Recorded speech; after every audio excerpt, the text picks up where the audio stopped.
से वाकिफ़ हैं और आप लोग देखते होंगे कि आपके पेरेंट्स ईमेल करते हैं। हाँ, किसी को कुछ मैसेज भेजना है, कुछ करना है, आपके पापा फ़ौरन से मेल कर देते हैं। उनके ऑफिस के कामों में मेल का बहुत प्रयोग होता है ना।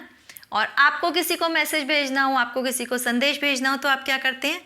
आप अपने मम्मी पापा का फ़ोन उठाते हैं और उठा करके बस झट से व्हाट्सएप पे मैसेज भेज देते हैं या फिर फ़ोन कर लेते हैं जिस भी किसी से आपने बात करनी होती है। यही होता है ना। मगर आप एक बात सोचिए, आज तो ये टेक्नोलॉजी इतनी एडवांस है, हमारे पास कंप्यूटर, लैपटॉप एंड मोबाइल जैसे गैजेट्स हैं जिसके द्वारा हम एक दूसरे के साथ बहुत जल्दी बातचीत कर लेते हैं। मगर जब ये सब नहीं थे तब हम क्या करते थे बच्चों? तब था साधन पत्र लिखना। एक दूसरे को अपने मन की बात कहने के लिए ये पत्र, तार जैसे साधनों का प्रयोग किया जाता था। तो बच्चों, पत्र लेखन हमारे जीवन का एक बहुत ही महत्वपूर्ण हिस्सा है।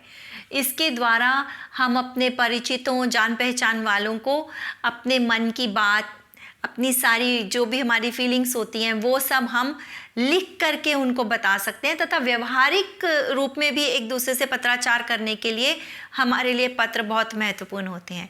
इसी विषय के साथ आज मैं आप सबके पास आई हूँ और मेरे इस विषय का मुख्य विषय रहेगा अनौपचारिक पत्र। तो आइए देखते हैं पत्र लेखन। पत्र लेखन। पत्र दो प्रकार के होते हैं, औपचारिक पत्र और अनौपचारिक पत्र।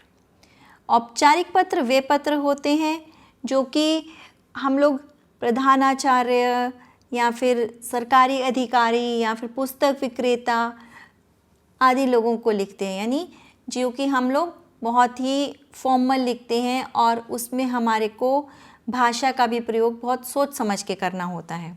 और दूसरे प्रकार के पत्र होते हैं अनौपचारिक पत्र। इस प्रकार के पत्र हम अपने मित्रों, रिश्तेदारों, परिवारजनों आदि सभी को लिखते हैं। और अनौपचारिक पत्र जो होते हैं इनमें हम व्यक्तिगत सुख दुख और अनुभव का विवरण भी कर सकते हैं और किसी को निमंत्रण देने, बधाई देने, संवेदना प्रकट करने, यानी आपकी आपस में जो भी बात किसी को कहनी है और उसके साथ साथ आप अपने आत्मिक भावों का भी वर्णन एक दूसरे के साथ कर सकते हैं। अब अनौपचारिक पत्र लिखते समय भी हमारे को कुछ विशेष बातों का ध्यान देना होता है और वो मुख्य बातें निम्नलिखित हैं। यह पत्र हमेशा बाईं तरफ से आरंभ करना चाहिए और अंत भी बाईं तरफ ही करें। पत्र की भाषा सरल, स्पष्ट और संक्षिप्त होनी चाहिए, यानी बहुत शॉर्ट में लिखो, बहुत बढ़ा चढ़ा कर लिखने की ज़रूरत नहीं होती। पत्र की लिखावट सुंदर होनी चाहिए। पत्र में वर्तनी तथा विराम चिन्हों का उचित प्रयोग होना चाहिए। वर्तनी मीन्स स्पेलिंग्स, आपको उसमें उसकी गलतियां ना हो, अपनी त्रुटियों को संभाल करके बिना त्रुटि किए आपको पत्र लिखने की प्रैक्टिस होनी चाहिए। पत्र में उचित संबोधन, अभिवादन, स्थान का प्रयोग किया जाना चाहिए। संबोधन मीन्स आप किससे बात कर रहे हैं, आपको उसका विशेष ध्यान रखना चाहिए। यदि आप अपने बड़े से बात कर रहे हैं तो आपको उनसे किस प्रकार से संबोधित करना है, किस प्रकार से बात करनी है, छोटों से किस तरह से बात करनी है, अभिवादन किस प्रकार से करना है और आप कहाँ किस स्थान का प्रयोग करें, वो सब चीज़ों का आपको ध्यान रखना चाहिए। पत्र में पता साफ साफ तथा स्पष्ट लिखना चाहिए। अब रचना की दृष्टि से पत्र के प्रमुख 3 अंग होते हैं। पत्र का प्रारंभ, सबसे शुरू में हम क्या करते हैं, प्रेषक का पता, या प्रेषक यानी भेजने वाले का, जो भी भेजने वाला है वो अपना पता लिखता है, उसके बाद तिथि लिखता है तथा पत्र किसको लिखा जा रहा है उसका संबोधन किया जाता है और फिर अभिवादन। ये पत्र का पहला हिस्सा होता है। पत्र का दूसरा हिस्सा देखिए, विषय सामग्री, यानी विषय सामग्री मतलब आपने क्या कहना है। दूसरा भाग सबसे महत्वपूर्ण भाग होता है।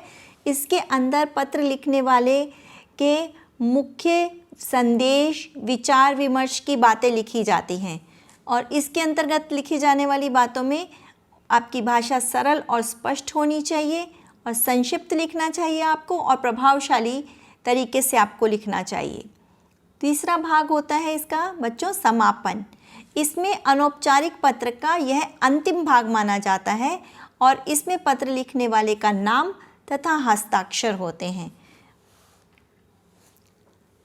आगे देखिए, हमें जिनको पत्र लिखना हो हम उनको किस प्रकार से लिखेंगे। अब वही संबोधन यानी पहले हिस्से में हम किस प्रकार से लिखेंगे और उसके बाद उसको अंत में किस प्रकार से लिखेंगे। अगर आपसे कोई बड़ा है तो आप उसका संबोधन किस प्रकार से करेंगे। उनके लिए आदरणीय, पूजनीय, माननीय, परम पूज्य आदि शब्दों का प्रयोग करेंगे। और अगर आपका कोई छोटा है तो उसके लिए आप आयुष्मान, प्रिय, चिरंजीवी, प्यारे, इस प्रकार के शब्दों का प्रयोग कर सकते हैं। आपके बराबर वाले जो हैं उनके लिए प्रिय, भाई बहन जो भी है, आपके बंधु मीन्स आपके दोस्त वगैरह हैं, मित्र वर्ग, इस प्रकार के शब्दों का आप प्रयोग करेंगे। अभिवादन, यदि आपसे बड़े हैं तो आप उनको सादर प्रणाम, चरण स्पर्श, आपके छोटे हैं तो उनको आप आशीर्वाद, प्रसन्न रहो, खुश रहो, और आपके बराबर वाले हैं तो नमस्ते, मधुर स्मृति, सप्रेम नमस्कार, इस प्रकार से आप लोग उनको संबोधित कर सकते हैं। और अंत में जब आप पत्र का अंत करेंगे यानी सबसे अंतिम भाग में आप जब उनको लिखेंगे तो अगर आपके बड़े हैं, आपके आज्ञाकारी बेटा, पुत्र, भाई, शिष्य, इस प्रकार से आप लिख सकते हैं। और अगर आपके छोटे हैं तो आपका हितैषी, शुभचिंतक, तुम्हारा बड़ा भाई, इस प्रकार के शब्दों का प्रयोग कर सकते हैं। आपके बराबर वाले हैं तो शुभाभिलाषी यानी आपका भला चाहने वाला, तुम्हारा भाई, इस प्रकार के हम शब्दों का प्रयोग करते हैं। देखिए यहाँ पर आपके लिए एक पत्र लेकर आई हूँ मैं। यह पत्र है छोटे भाई को सलाह देते हुए पत्र। अब सबसे पहले यहाँ पर प्रेषक यानी भेजने वाला अपना पता लिखेगा, A43 मयूर विहार, दिल्ली। यहाँ पर हमारे को पिन कोड लिखना बहुत आवश्यक होता है। और जो भी आप तारीख डालेंगे, एक पंक्ति छोड़कर आप तारीख जो डालेंगे वो दिनांक आपकी वही होगी जिस दिन आप पत्र लिख रहे हैं, वही तारीख आपको डालनी है। और उसके साथ आपको उसका पूरा सन भी डालना है। आप जिस तारीख को लिख रहे हैं, जो सा महीना है और जो भी वर्ष है वो आप लिखेंगे। उसके बाद आप जिसको भी पत्र लिख रहे हैं उसको संबोधित करेंगे।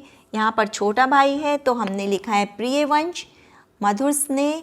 आपके जो भी आपने जिसको भी लिखना हो आप उसका नाम लिखेंगे यहाँ पर। उसके बाद फिर से एक पंक्ति छोड़ करके यहाँ पर हम सब यहाँ कुशल हैं और आशा है तुम भी कुशल होगे।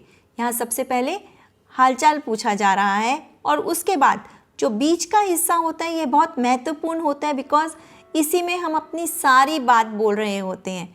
तो इसमें अब आप देखिए यहाँ पर किस प्रकार से लिखा है, अब तुम्हारी छुट्टियाँ आरंभ होने वाली होंगी, तुम इसका भरपूर लाभ उठाना। सुबह उठकर प्रतिदिन व्यायाम करना और अतिरिक्त अध्ययन करना।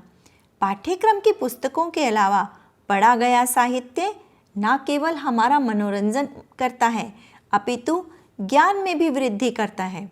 यह पुस्तकें तथा अन्य अध्ययन सामग्री ही तुम्हारी सच्चे प्रदर्शक बनेंगी। घर में सबको प्रणाम व तुम्हें प्यार, तुम्हारी बहन समीक्षा। तो देखा बच्चों आपने किस प्रकार से पत्र लेखन के माध्यम से आप अपनी बात को बहुत अच्छे ढंग से दूसरों तक पहुंचा सकते हैं। और आज संचार का माध्यम बहुत अत्यधिक हो चुके हैं, परंतु पत्र लेखन का आज भी विशेष महत्व है। यह एक कला है तथा विचारों के आदान प्रदान का सशक्त माध्यम है। उम्मीद करती हूँ कि आप भी इस कला को अपना बातचीत का साधन बनाएंगे और अपनी बातों को अच्छे से दूसरों तक पहुँचाएंगे।